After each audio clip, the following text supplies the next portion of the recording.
মরিসাকি bookshop থেকে মাত্র minute তিনিকের দূরে স্যাভর কফি শপ। 50 বছরের পুরনো এই স্যাভর লোকে তো চিনবেই। আগের দিনে চিম্পচুতে বাস করা বহু বিখ্যাত লেখক এখানে নিয়মিত আসতো। ভেতরের পাথুরে ঢঙের দেয়ালগুলো কেবল ল্যাম্পের মৃদু আলোয় ভরা, সেই সাথে বাতাসে কফির সুবাস, সব মিলিয়ে মন কাড়া একটা আবহ। জায়গাটা সবসময় মানুষজনে ভরা, অথচ কোনো হইচই নেই। আসলে যেটুকু ফিসফাস কথাবার্তা সেটাও চাপা পড়ে ব্যাকগ্রাউন্ডে বাজা পিয়ানোর মিউজিকে। তাতে করে সব কিছু আরও মোহনীয় হয়ে ওঠে। সেই বছর 3 আগের এক সামারে প্রথমবার আমাকে এখানে নিয়ে আসে মামা।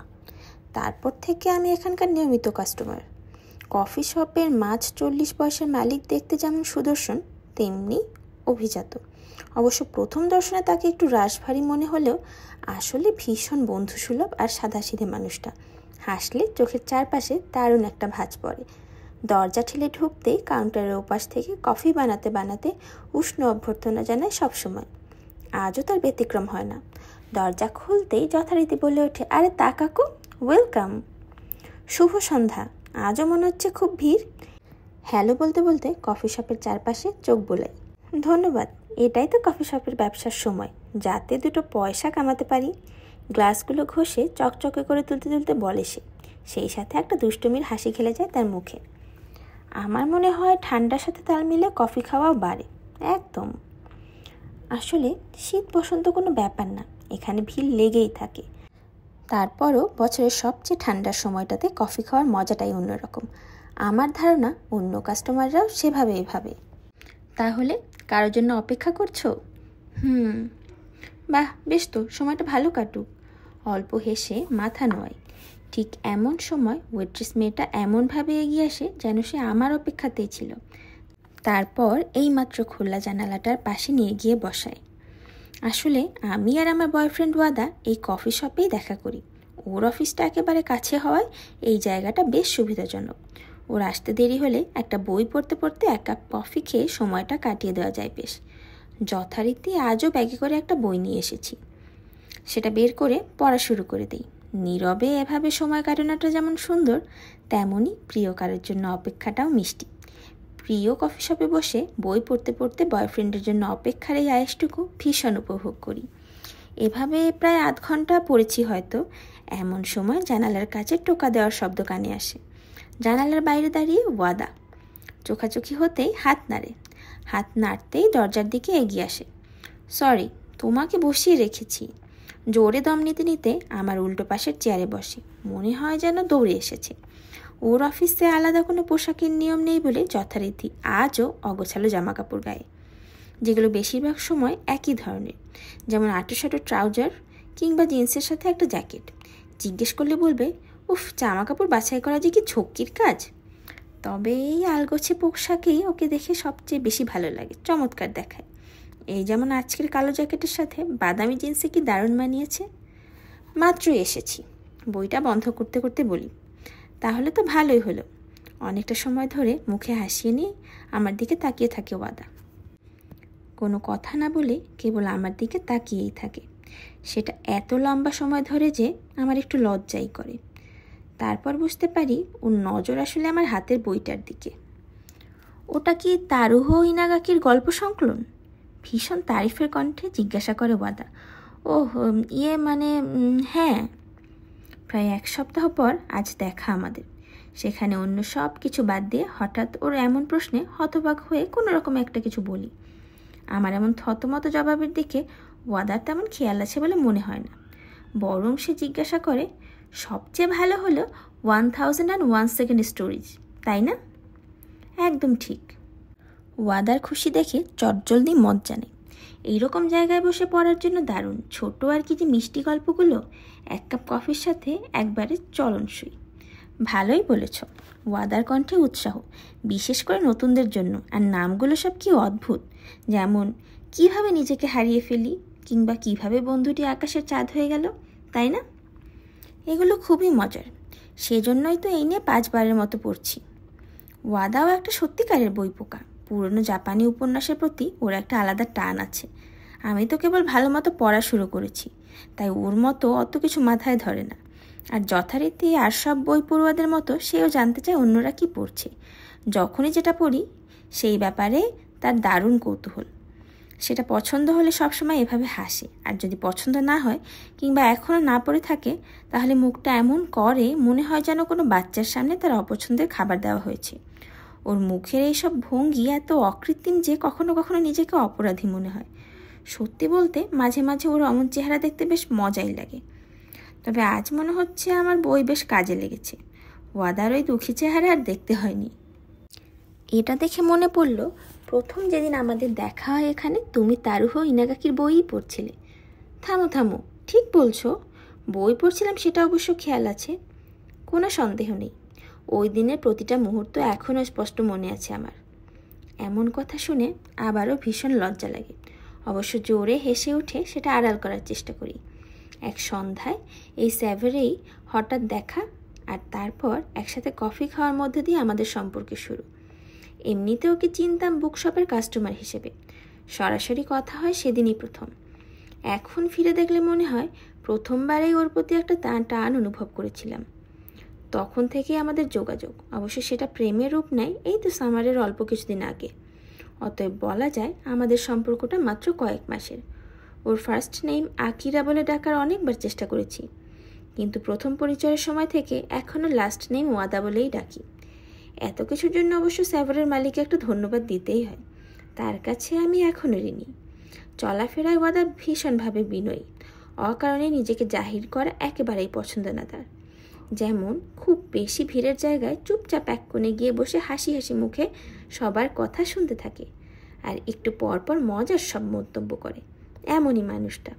তবে তার কিছু কিছু কাজ একেবারে অন্যরকম। মাঝে মাঝে হঠাৎ করে একগুয়ের মতো ঘোষণা দিয়ে বসে, আজকে ক্যালামারি খাবো, সকালেই ঠিক করেছি, অতএব এর কোনো হেরফের হবে না, আজ আর এই পেটে অন্য কিচ্ছু যাবে না। হয়তো ওকে বোঝা কঠিন মনে হতে পারে, তবে এমন সব আজব কাণ্ড কারখানা করে যে বেশ ভালোই লাগে। আমাদের দুজনের ছুটি দুটো আলাদা দিনে, আর মাসের শেষের দিকে ওর কাজের চাপ এত বেশি থাকে যে তখন বেশিরভাগ ছুটির দিনেই কাজ করতে হয়। তাই মাঝে মধ্যে কেবল এই সন্ধ্যার দিকে একটু দেখা করার সুযোগ হয় আমাদের। আসলে ছুটির দিনের এই পার্থক্য আমাদের প্রেমের মাঝখানে একটা বিশাল দেয়াল হয়ে দাঁড়িয়েছে। এদিকে যেহেতু দুজনই কাজের দিকে ভীষণ মনোযোগী, তাই তাড়াতাড়ি অফিস থেকে বেরিয়ে পড়া কারো পক্ষে সম্ভব নয়। ফলে যথারীতি দুজনের একসাথে কাটানোর মতো সময়ের পরিমাণ খুবই সীমিত।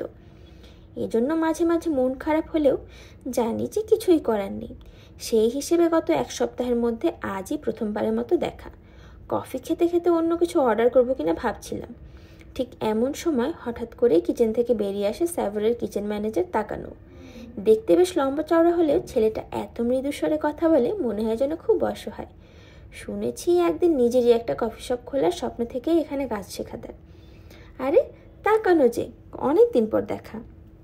হ্যাঁ, তোমাকেও তো অনেক দিন পর দেখলাম তাকাকো। আর তোমাকেও ওয়াদা। অপরিচিত লোকজনের সামনে খুবই আড়ষ্ট হয়ে থাকে তাকানো। যদিও ওয়াদার সাথে কিছুটা চেনাশোনা আছে, তবে সেভাবে কথাবার্তা হয়নি কখনো। গুড ইভিনিং, তাকানো তোমার নাম তাই না? উষ্ণ হাসিতে বলে ওয়াদা। তাতে চেহারায় তাকানোর একটু স্বস্তি ফিরে আসে। এসব কাজে বেশ পটু ওয়াদা, যে কারোর সাথে খুব সহজেই কথা বলে আলাপ জমিয়ে ফেলতে ওস্তাদ। শুভেচ্ছা বিনিময়ের পালা শেষ হয়ে গেলেও অকারণেই আশেপাশে ঘুরতে থাকে তাকানো।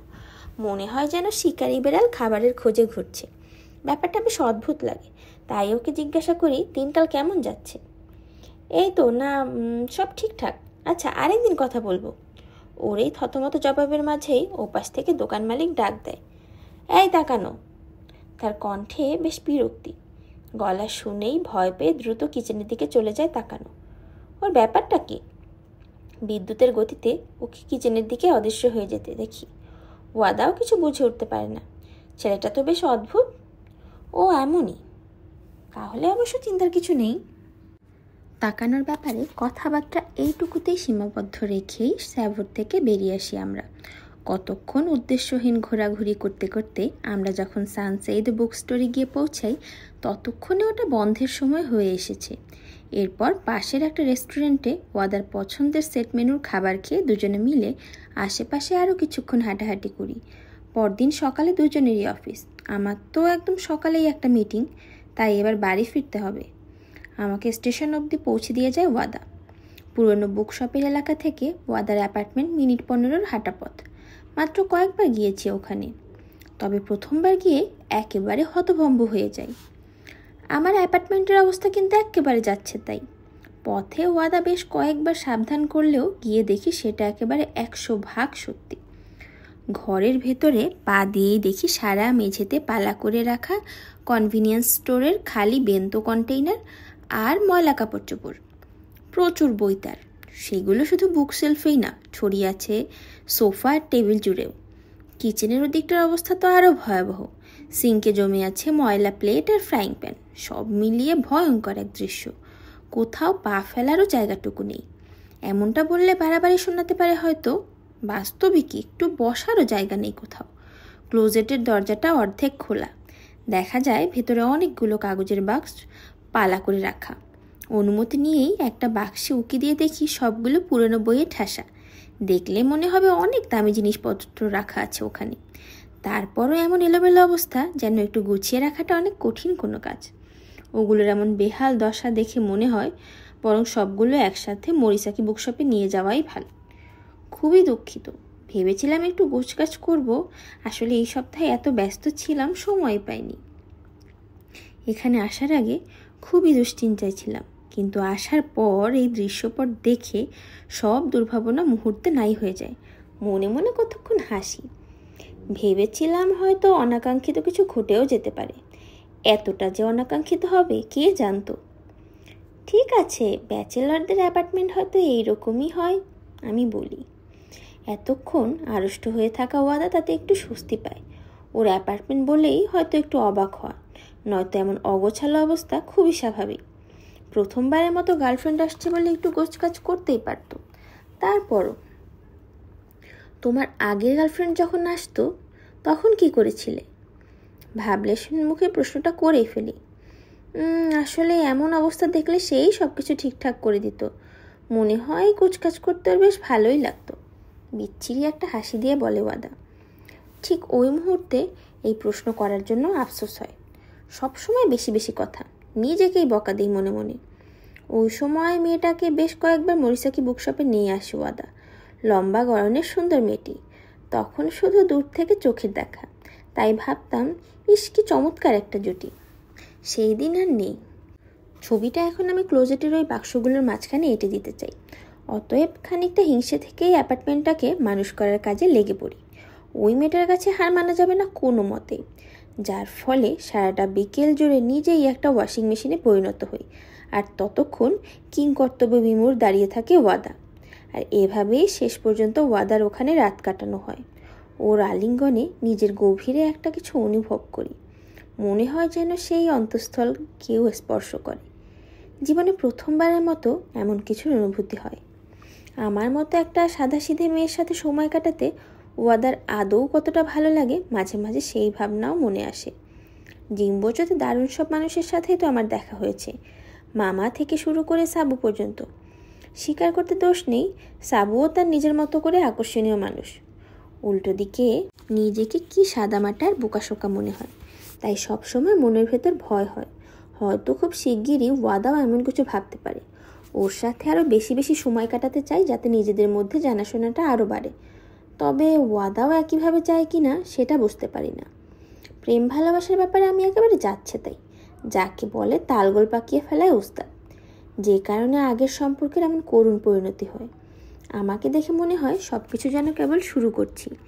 যদিও 100% নিশ্চিত ওয়াদা সেই রকম মানুষ নয়, তবু এখনও জানি না সে আমাকে কতখানি চায়। নিজের আবেগ অনুভূতি সহজে প্রকাশ করে না ওয়াদা, তাই ওর মনের ভেতরে আসলে কি চলছে সেটা বোঝার জন্য মাঝে মাঝে অস্থির হয়ে পড়ি।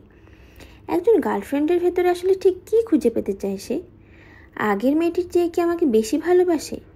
এটা তো ঠিক যে আমি দেখতে ওর মতো তো সুন্দর নই। এই ভাবনাগুলো কিছুতেই মাথা থেকে নামে না, সারাক্ষণ ঘুরপাক খেতেই থাকে। তবে একটা জিনিস পরিষ্কার, আমার মনে যেটা আছে সেটা ওকে খোলাখুলি বলতে চাই। এই সম্পর্কটার তালগোল পাকিয়ে ফেলতে চাই না। বই যে আমাকে এভাবে প্রভাবিত করবে সেটা আগে ভাবিনি। বিভিন্ন বইয়ে প্রেমের নানান রূপ দেখে নিজের ভালোবাসার প্রতি যে আরও যত্ন নিতে হবে সে বিশ্বাসটা আরও জোরদার হয় আমার মাঝে। আজকাল রাতে বেশ ঠান্ডা পড়ে।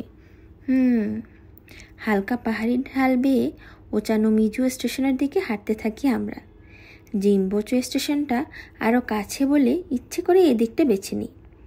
বুক শপের ওই দিকের লোকজন একটু তাড়াতাড়ি ঘুমোতে চায়। সেই তুলনায় এদিকের রাস্তাগুলোতে অনেক রেস্টুরেন্ট আর মিউজিক্যাল ইনস্ট্রুমেন্টের দোকান থাকায় বেশি রাত অবধি আলো হয়ে থাকে। রাস্তায় যেমন মানুষের ভিড়, তেমনই গাড়ির সারি। ওর সাথে আরও কিছু সময় থাকতে চাই, কিন্তু আমাকে বাড়িও ফিরতে হবে। আমার মাথায় কেবল একটা ভাবনাই ঘুরপাক খেতে থাকে। পাশে পাশে হাঁটা ওয়াদার দিকে আর চোখে তাকাই।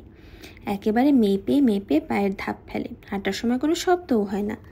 মানুষটাই এই রকম। ওর কি একটু মন খারাপ? চেহারার ভাবটা সবসময় একই রকম। হাঁটতে হাঁটতে ঘুমোনোর আগে ঠিক কী ধরনের বই পড়া উচিত সেসব নিয়ে গল্প করি আমরা। ওয়াদার কথা শুনে অবাক হয়ে যায়। বিছানায় বই পড়লে নাকি ওর ঘুমই আসে না। আমার দিকে গোমরা মুখে তাকিয়ে বলে, পড়তেই যদি হয় ফোন বুক পড়া ভালো। লম্বা আলাপ আলোচনার পর ওকে কোতোরো তাকামুরার বইয়ের কথা বলি, দ্য চেইকো পোয়েমস। যদিও আমার মনে হয় শুধু শুধু সময় নষ্ট হবে, কারণ ঘুমোতে যাওয়ার আগে খুব বেশি পড়তে পারবে না। আসলে আমাদের কারো কাছেই সঠিক জবাব নেই, হেসে হেসে বলে ওয়াদা। তবে আমার মনে হয় দ্য চেইকো পোয়েমস তোমার জন্য খুবই দরকারি একটা বই। মানে এত ভালোবাসায় ভরা আর কোনো বইয়ের কথা আমার জানা নেই। ঠিকই বলেছ, চেইকোর মানসিক অসুস্থতার কারণেই ওর প্রতি আরও ভালোবাসা আরও বেড়ে যায়। তাতে করে কবিতাগুলো আরও সুন্দর হয়ে ওঠে। দ্য চেইকো পোয়েমস থেকে কিছু অংশ আমাদের স্কুলের টেক্সট বুকে ছিল, তাই কিছুটা ধারণা ছিল। পুরো বইটা পড়তে গিয়ে একেবারে মুগ্ধ হয়ে যায়। তাকামুরা আর চেইকোর একসাথে কাটানো সময়গুলো, তাদের আনন্দ, ভাবনা, দুঃখ, প্রেমের জন্য আকুতি, আবেগ, প্রথম দেখা থেকে বিয়ে, স্ত্রীর অসুখে পড়া, মৃত্যু, এই সব কিছু কি অসম্ভব বর্ণনায় উঠে এসেছে কবিতার প্রতিটা লাইনে। এই কবিতাগুলোর ভেতরে কোথাও একটা আলোর দীপ্তি আছে। সেটা এতটাই উজ্জ্বল যে চারপাশ অন্ধকারে ঢেকে দেয়। আমার তো মনে হয় অনেকের জন্য, বহু বহু মানুষের জন্য দ্য চেইকো পোয়েম অনন্য একটা বই, যার কোনো তুলনা নেই। আর নিশ্চিতভাবে আমিও তাদেরই একজন। যতবার বইটা পড়ি গভীর আবেগে ভেসে যাই। সেটা এতটাই গভীর যে ভাষা হারিয়ে ফেলার মতো। সেজন্যই খুব বাধ্য না হলে এই বইটা পড়ি না, কারণ এই বইয়ের মুগ্ধতার রেশটুকু ধরে রাখতে চাই। প্রতিবারই বইটা শেষ করে কাঁদি।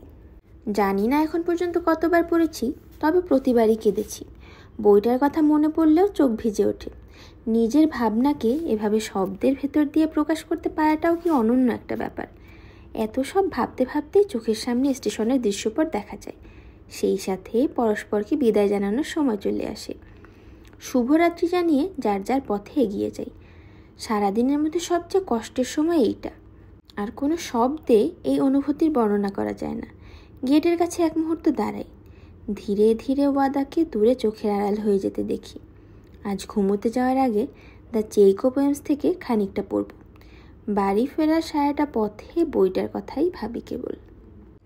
ধীরে ধীরে হেমন্ত শেষের দিকে গড়ায়। শীত আসি আসি করে। শুকনো বাতাসের হিম কাঁপুনি জাগায়। রাস্তার দুপাশের গাছগুলো রং বদলাতে শুরু করে। কিছু বুঝে ওঠার আগেই চুপ করে সন্ধ্যা নামতে থাকে। রাতগুলো ক্রমশ দীর্ঘ আর ঘন হতে থাকে। বছরের এই সময়টা আমার সবচেয়ে প্রিয়। শীত আসার ঠিক আগের মুহূর্ত আর ছেড়ে যাওয়া ঋতুর জন্য হাহাকার করার সময় চলে আসে। দাঁড়িয়ে দাঁড়িয়ে কেবল বিবর্ণ নীল আকাশের ঘোলা আলোর দিকে চেয়ে থাকতে ইচ্ছে করে। তাই তো শেষের দিকে সকালের রুটিন বদলে আকাশের দিকে তাকিয়ে হাঁটতে হাঁটতে কাজে যাই। ইদাবাসীতে একটা ডিজাইন স্টুডিওতে কাজ করি আমি। বুক শপ থেকে চলে আসার পর থেকে এখানেই কাজ করছি। প্যাম্পলেট আর লিফলেট ডিজাইনের খুবই ছোট্ট একটা কোম্পানি। শুরুর দিকে পার্ট টাইমের সময়টুকু যোগ করলে সব মিলিয়ে বছর 3 হলো কাজ করছি এখানে। যেহেতু আমাদের বেশিরভাগ কাজই আলাদা প্রজেক্ট হিসেবে করা হয়, সেজন্য কাজের সময় কিংবা দিনের খুব বেশি ধরাবাঁধা নিয়ম নেই।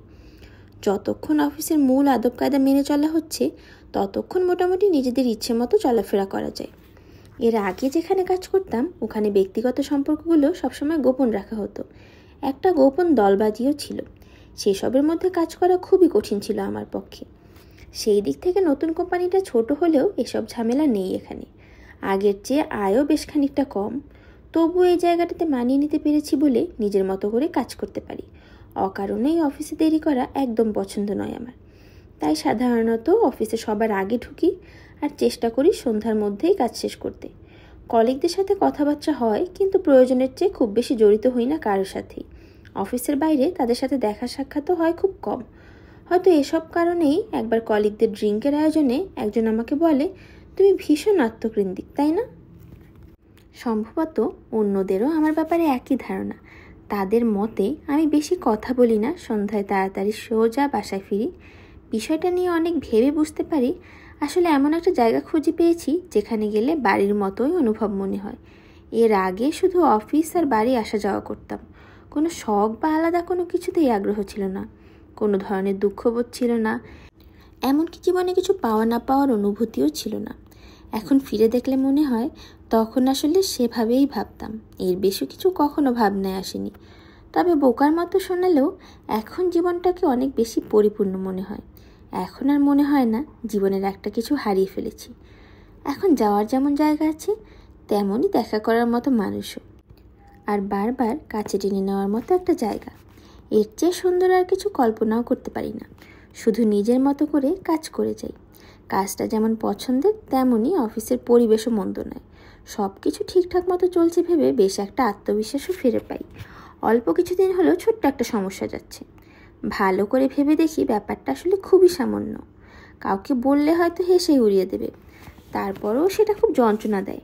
ব্যাপারটা শুরু হয় একদিন লাঞ্চের সময়।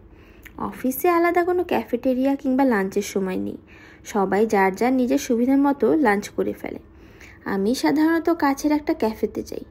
লাঞ্চের সময়ও এটা বেশ ফাঁকাই থাকে, আর আমাদের অফিসের কাউকে এখানে কখনো আসতে দেখিনি বলে একটু শান্তি মতো লাঞ্চ করার জন্য জায়গাটা আমার বেশ পছন্দের।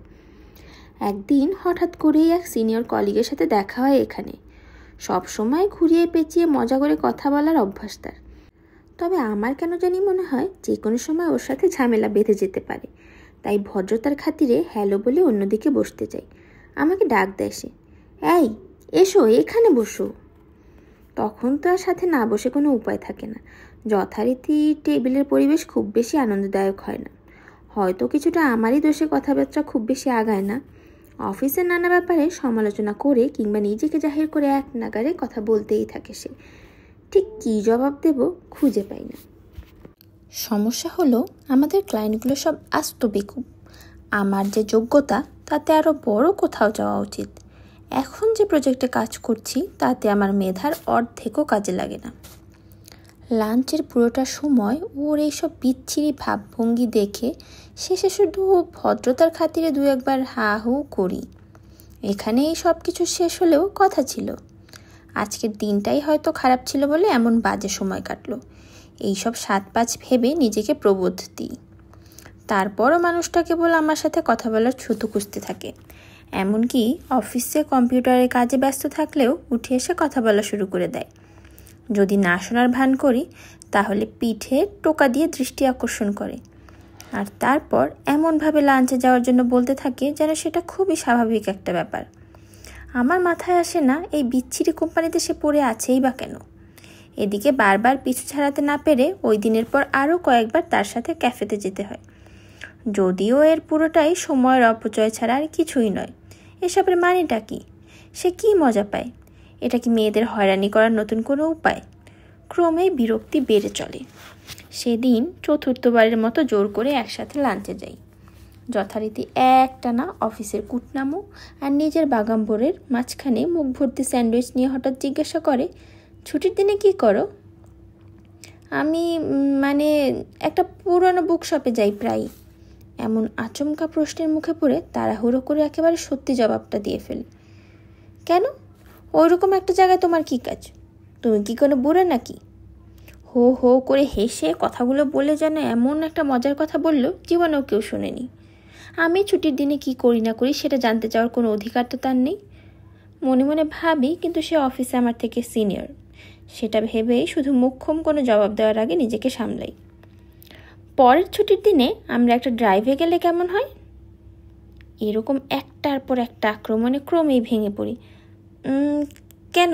তার কি দরকার? কেন মানে কি? তোমার অন্য কোনো কাজকর্ম না থাকলে নিশ্চয়ই ভালো লাগবে।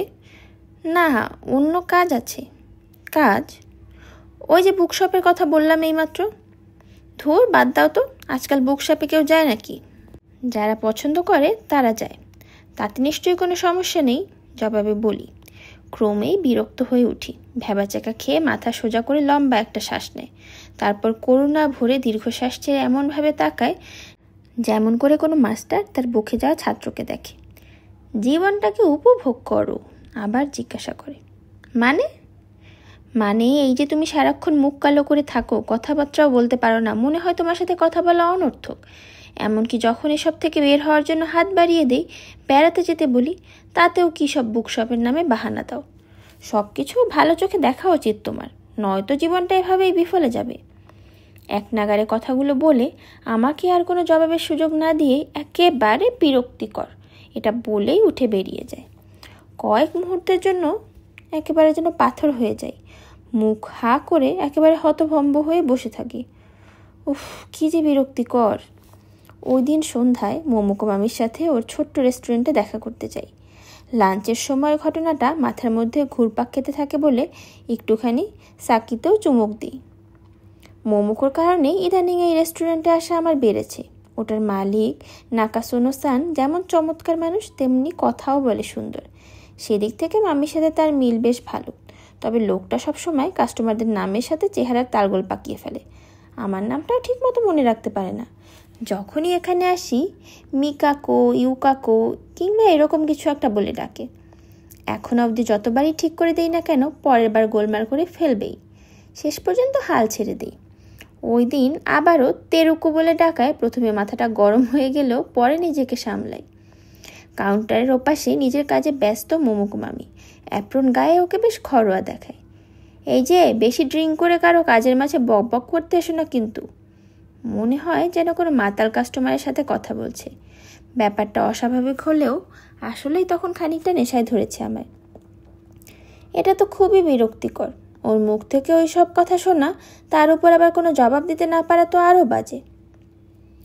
নিশ্চয়ই বুঝতে পারছি ব্যাপারটা খুবই খারাপ, বুঝেছি। যতই নেশাটা চড়তে থাকে ততই ওর ওইসব ভাবে মেজাজ খারাপ হতে থাকে। আর সবচেয়ে বিশ্রী হলো, কপাল খারাপ হলে যা হয়, ওই লোকটার নামও ওয়াদা। এই ব্যাপারটাতে আরও বেশি করে খারাপ লাগে। কপাল টপাল কিছু না, ওয়াদা খুবই প্রচলিত একটা নাম। সে নিশ্চয়ই নিজের নাম ওয়াদা রাখিনি। অবিশ্বাসের স্বরে মামি বলে, এসব আর নিতে পারছি না। ওই লোকটার কথা ভাবলেই ওয়াদার কথা মাথায় চলে আসে। তার মানে ওই লোকটার কথা ভাবো? দুষ্টুমির হাসি দিয়ে মামি বলে, তেমন কিছুই না, মানে এই যে এখন আমরা ওর কথা আলোচনা করছি। রাগ করে বলি, তা ঠিক, ব্যাপারটা অসুবিধারই। তাহলে আরেকজনকে ওয়াদা নাম্বার 2 বলতে পারি? তাৎক্ষণিক একটা ডাকনাম দিয়ে বসে মোমোকো মামি। তার মানে বলতে চাও ওয়াদা নাম্বার 2 তোমাকে প্রেমের ইশারা দিলেও সেটা ধরতে পারোনি? না, বুঝেছি, কিন্তু হঠাৎ তার এসব বলার কারণ কি? হয়তো ভেবেছে তুমিও রাজি, কিন্তু তার বদলে উল্টো রেগে গেছো। এসবের কোনো মানে আছে? মানুষ কি আমাকে এমন চোখে দেখে? হ্যাঁ, ওয়াদা নাম্বার 2 হয়তো দেখে, শুকনো গলায় বলে মোমোকো মামি এরপর এমনভাবে কাজ ঝাঁকায় যার অর্থ আমার উপর রাগ করো না। আসলে তুমি অনেকটা সেই রকমই তাকাকো। কী রকম? এই যে আত্মভোলা। আত্মভোলা মানে কি? আমি তো কিছুই করিনি। অনেক সময় সেটাই অনেক কিছু, এতেই অনেকে বোকার মতো কাজ করে ফেলে। এই কথাটায় চমকে উঠি। আগেও এমন ভুল করেছি। হয়তো তোমার কথাই ঠিক, আগেও এরকম ঝামেলায় পড়েছি। আরে, তুমি কি সেই পুরনো বুকশপে নিজেকে আটকে রাখা মেয়েটার কথা বলছো? সেটা আবার কি? দয়া করে আমার ব্যাপারগুলো এরকম আজব সব নাম দিও না তো। জোরে হেসে ওঠে মোমোকো মামি।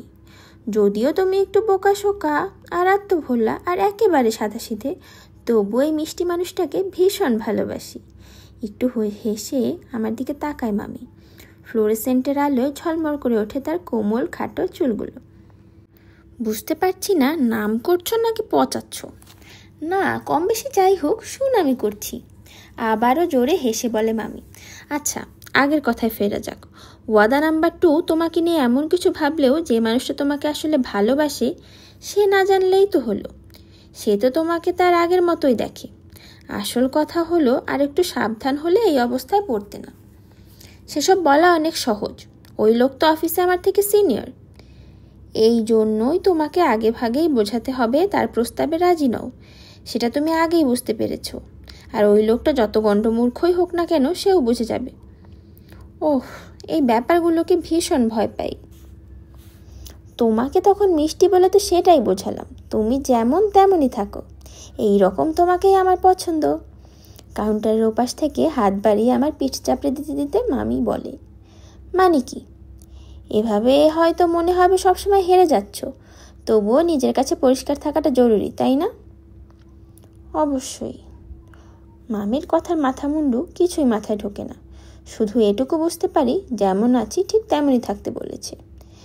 এমন অনেক আত্মকেন্দ্রিক মানুষও আছে, তাদের কাছে অন্যদের ব্যাপারগুলো কখনো গুরুত্ব পায় না। শুনতে খারাপ লাগলেও কথাটা একেবারে সত্যি। এর আগে এমন অভিজ্ঞতাও তো হয়েছে, ভেবে বসে থাকি মানুষটা হয়তো আমাকে পছন্দ করে, কিন্তু সেটা ছিল পুরোপুরি ভুল। আমার মতো কারো পক্ষে তার মন পাওয়া সম্ভব না। নিজের আত্মপরিচয়কে অগ্রাহ্য হতে দেখাটা ভীষণ রকম হতাশার। অবশ্য সেজন্য আমি নিজেও কিছুটা দায়ী। শোনো, এই দুনিয়ায় বিচিত্র সব মানুষের বাস। ওই যে ওয়াদা নাম্বার 2, সে তার জগতের প্রধান চরিত্র। অবশ্য তার ব্যাপারে আর খুব বেশি জানতে চাই না। দুষ্টু বাচ্চাদের মতো করে জিভ কেটে মামি বলেন, জীবনটা খুবই ছোট বুঝলে। হয়তো এমন আরেকজনের সাথে দেখা হয়েছে যাকে এড়িয়ে যেতে চাও। অতএব তাদেরকে সময় দাও যারা তোমাকে পছন্দ করে, যাদের কাছে তোমার আলাদা মূল্য আছে। এইরকম একটা গল্পই তো চাও নাকি? আশা করি আমার কথা বুঝেছ। হ্যাঁ, ঠিক বুঝতে পেরেছি। আসলেই মনে হয় সবটুকু বুঝতে পেরেছি। এতদিন ধরে ওয়াদার সাথে সম্পর্কটা নিয়ে যা ভাবছিলাম, তার সাথে এই কথাগুলোর একটা গভীর যোগাযোগ রয়েছে। যে আমাকে পছন্দ করেছে, যার জন্য আমি। আচ্ছা, ওয়াদাও কি আমার ব্যাপারে এমন করেই ভাবে? ওয়াদা আমার কাছে একজনই, ওয়াদা নাম্বার 2 কথা বলছি না। ওয়াদার জায়গা আর কেউ নিতে পারবে না কখনো। এই তো বেশ, একেবারে মন থেকে ভাবো, মুরব্বির উপদেশ বলে ধরে নাও, এই আর কি। ঠিক আছে, আমাদের আলাপ কোথায় থেকে কোথায় গিয়ে পৌঁছায় তার ঠিক নেই, কিন্তু এটা জানি মোমোকো মামি যা বলেছে তা পুরোপুরি সত্যি। অনুগতের মতো মাথা নুয়ে ওর কথা মেনে নিই। কয়েকদিন পরের ঘটনা। এক ক্লায়েন্টের কাছ থেকে একেবারে শেষ মুহূর্তে কিছু এডিটিংয়ের অনুরোধ আসে। তাও পরিমাণে এত বেশি যে পরের বেশ কয়েকটা দিন একটানা অফিসে প্রচণ্ড কাজের চাপ যায়। খুব উপযুক্ত শব্দ না হলেও এই ঘটনাটাকে একটা ধন্যবাদ জানা যায়, কারণ এর ফলে ওয়াদা নাম্বার 2কে নিয়ে ভাবার আর বিন্দুমাত্র সময় পাইনি। এরই মধ্যে একদিন আবারও রাতে দেরি করে অফিস থেকে বেরিয়ে ভীষণ ক্লান্ত লাগে। ফলে কখন যেন আপন মনেই স্যাভরের দিকে হাঁটতে থাকি। না, ওয়াদার সাথে দেখা হওয়ার কোনো কথা নেই, শুধু এক কাপ কফির তেষ্টা পায় ভীষণ। একেবারে নেশা পেয়ে বসেছে যেন। সেটা ভেবেই আপন মনেই হেসে কফি শপের দিকে এগিয়ে যাই। দরজা খুলেই হই হল্লার মধ্যেও একটা পরিচিত গলার স্বর শুনে বুঝতে পারি সাবু আছে ওখানে, এবং যথারীতি কাউন্টারে বসে কফি শপ মালিকের সাথেই আড্ডা দিচ্ছে। আরে, কি খবর? কাঠখোট্টা সম্ভাষণের পর ওর পাশেই একটা চেয়ারে বসে ব্লেন্ড কফি আর একটা জাপানিজ স্টাইলে সালাদ দেওয়া নাপোলিতান স্প্যাগেটি অর্ডার করি। ততক্ষণে আমার পেটে ইঁদুর দৌড়াচ্ছে। মালিক কিচেনের দিকে ফিরে হাঁক ছাড়ে, এই তাকানো, 1 ন্যাপো অন দ্য ডাবল। ওকে, কেমন যেন অপরাধীর ভঙ্গিতে জবাব দেয় তাকানো। আচ্ছা, একটা কথা, বদমাইশটা তোমার আশেপাশে ঘুরঘুর করে, আবারও আবল তাবল কিছু বলেছে নাকি? সম্ভবত আগের দিন তাকানোর অদ্ভুত আচরণ দেখতে পেয়েই ওর মালিক জিজ্ঞাসা করে, না না, তেমন কিছু না তো। যদি বিরক্ত করে সোজা একটা ঘুষি মেরে দেবে। সরি, মনে হয় তেমন কিছু করতে পারবো না, হাল ছেড়ে দিয়ে বলি। বরং ভাবি এমন বাজে ব্যবহারের মাঝে ওখানে কাজ করাটা তাকানোর জন্য কতটা কষ্টকর হতে পারে। সাবু যথারীতি বেশ আয়েসেই আছে, আমার পাশে বসে একের পর এক এটা সেটা নিয়ে কথা বলেই চলে। কি ব্যাপার, তুমি কি বেশি ক্লান্ত? শেষ পর্যন্ত আমার সাথে আর কথা চালিয়ে যেতে না পেরে বিরক্ত হয়ে জিজ্ঞাসা করে সাবু। হ্যাঁ, আজকাল কাজের চাপ বেড়েছে, তবে আপনাকে আগের মতোই দেখাচ্ছে। সাবু হাসে, তোমার একটু বিশ্রাম দরকার। অবশ্য আমার এমন শরীর যে কখনো ছুটির দরকার হয় না। আমার তো মনে হয় যে সে একেবারে চিরস্থায়ী ছুটিতে আছে। হ্যাঁ, ছুটি নেই তো। তাই নাকি? আর তারপর শুধু সাতুরুর ওখানে গিয়ে ঘোরাফেরা করো। সাতুরু হলো একমাত্র মানুষ যার কোনো ছুটি নেই। মোমোকো মামি ফিরে এসেছে, তবে তাতে কোনো কিছুই বদলায়নি। সব কিছু যদি এভাবেই চলতে থাকে, বলে দিলাম ও কিন্তু আবার পালাবে। আমি তো সবসময় আমার বউকে নিয়ে বেড়াতে যাই, বাইরে খেতে যাই, নানান জায়গায় নিয়ে যাই। ওকে খুশি রাখার জন্য আর কি না করি। তারপরও রেগে গেলে তোমার বইগুলো সব ছুঁড়ে ফেলে। সাবুকে খেপিয়ে দিতে বিড়বিড় করে কফি শপ মালিক। চুপ করো বুড়ো কোথাকার, এখানে বুড়ো শুধু তুমি। তা অবশ্য ঠিক, আমি বুড়ো, নিজের টাক চাপড়াতে চাপড়াতে সাবু বলে। তারপর বোকার মতো হো হো করে হেসে ওঠে। অবাক হয়ে দেখি কফি শপ মালিকও গ্লাস মুছতে মুছতে শূন্য দৃষ্টিতে তাকেও হাসি চাপতে পারে না। অদ্ভুত সম্পর্ক এই দুইজনের। এরা একে অপরকে পছন্দ করে নাকি ঘেন্না করে সেটা বোঝা খুবই কঠিন। কিন্তু এরই মাঝে সাবু যে কথা বলে ফেলে সেটা আসলে চিন্তারই বিষয়। মোমোকো মামি ফিরে এসেছে, তারপরও দুজন একসাথে সময় কাটানোর বদলে মামা শুধু কাজই করে যায়। এমনকি যেদিন বুকশপ বন্ধ থাকে সেদিনও সে তার ভাঙাচোরা পুরনো ভ্যানটা নিয়ে দূর দূরান্তে চলে যায় বই কিনতে। দুজনে একসঙ্গে কাটানোর মতো কোনো সময় যেন তার হাতে নেই। মোমোকো মামির শরীর নিয়ে আমার বেশ চিন্তা হয়, কিন্তু মামা তার তেমন একটা খেয়াল রাখে বলে মনে হয় না। কফিতে চুমুক দিতে দিতে মামার এসব উদ্ভট কাজকর্মের কথা ভেবে দীর্ঘশ্বাস ফেলি। মামার একটু বিশ্রাম নেওয়া উচিত, এই যে হেমোরয়েডস আর নানান সমস্যার জন্য। ঠিক এই অসুখটার কথাই ভাবো, এজন্য তোর নিয়মিত হট স্প্রিং নিতে যাওয়া দরকার। সাথে তোমার মামিকেও তো নিতে পারে। কথাটা আমার মনে ধরে। হঠাৎই সব ক্লান্তি উবে গিয়ে নতুন শক্তি পাই যেন। ভালো পরামর্শ, খুবই দারুণ একটা বুদ্ধি। মামা বুকশপ নিয়ে এত ব্যস্ত যে তার মাথায় এসব ঢুকবে না, কিন্তু আমার জন্য তারা এখন পর্যন্ত যা করেছে তার ধন্যবাদ স্বরূপ যদি উপহার হিসেবে ছোট্ট একটা ট্রিপের ব্যবস্থা করা যায়। মোমোকো মামি কিছুদিন আগে বলেছে তাদের বিবাহবার্ষিকী নাকি নভেম্বরে। যদিও একটু আগে হয়ে যায়, তবু সেটা তাদের জন্য উপহার বলা যেতে পারে। হোটেলের বুকিং আর ট্রেনের টিকিট কেনার কাজগুলো আমিই করব, কারণ সেসব মামার জন্য বেশি ঝামেলার হয়ে যাবে। এতে নিশ্চয়ই খুশি হবে দুজন। তাহলে তো ভালোই হয়, কফি শপ মালিক বলে মোমোকোর জন্য খুবই ভালো হবে। আর সাতুরুরও মাঝে মাঝে বিশ্রাম নেওয়া দরকার। সব কিছুতে বেখেয়াল হলেও বুকশপের ব্যাপারে একেবারে প্রাণ দিয়ে দেয়, যেন এটাকে বহুদূর টেনে নিয়ে যাবে। ওর কথা শুনে আরও উৎসাহ পাই। তখনই আর একটা বুদ্ধি মাথায় এসে মনটা আরও ভালো হয়ে যায়। ভীষণ উত্তেজিত হয়ে পড়ি। সাবুসান হঠাৎ করে বেশ ভালো একটা বুদ্ধি দিয়েছেন। এই হঠাৎ করে মানে কি? সে যাই হোক, অনেক ধন্যবাদ, একেবারে মন থেকে কৃতজ্ঞতা জানাই। ব্যাপারটা ওর সাথে বেমানান হলেও হঠাৎ করে এমন কথায় সাবুকে বেশ বিব্রত দেখায়। অন্যদিকে ফিরে চিবিয়ে চিবিয়ে বিড়বিড় করে, হয়েছে হয়েছে। দেখে মনে হয় ধন্যবাদ পেয়ে খুব একটা অভ্যাস নেই, পাবে কিভাবে? সব সময় তো মানুষকে খোঁচা মারতেই থাকে। থ্যাংক ইউ সাবু, একটু উস্কে দিতে আবারও বলি। না একদম না, অনেক হয়েছে। কফি খেতে খেতে মিনমিন করে সত্যিকারের বিব্রত সাবু। অদ্ভুত হাস্যকর দেখায় ওকে। এই যে সারাদিন হাসতে থাকো, দুনিয়ায় খেয়ে দে আর কোনো কাজ নেই তোমার? হ্যাঁ, কয়েকদিন আগে একজন বলেছে আমি নাকি বিষণ্ণতায় ভুগছি। নিশ্চয়ই তার চোখে কোনো সমস্যা আছে। সেই পুরনো স্লিপ মনস্টার হওয়ার দিনগুলো ছাড়া আর কখনো তোমার মন খারাপ দেখিনি। আর এখন তো একেবারে ভাবনাহীন। হ্যাঁ হয়তো ঠিক। যাই হোক, অনেক ধন্যবাদ। এসব না বাদ দিতে বললাম, শুনলেই কেমন গাজালা করে।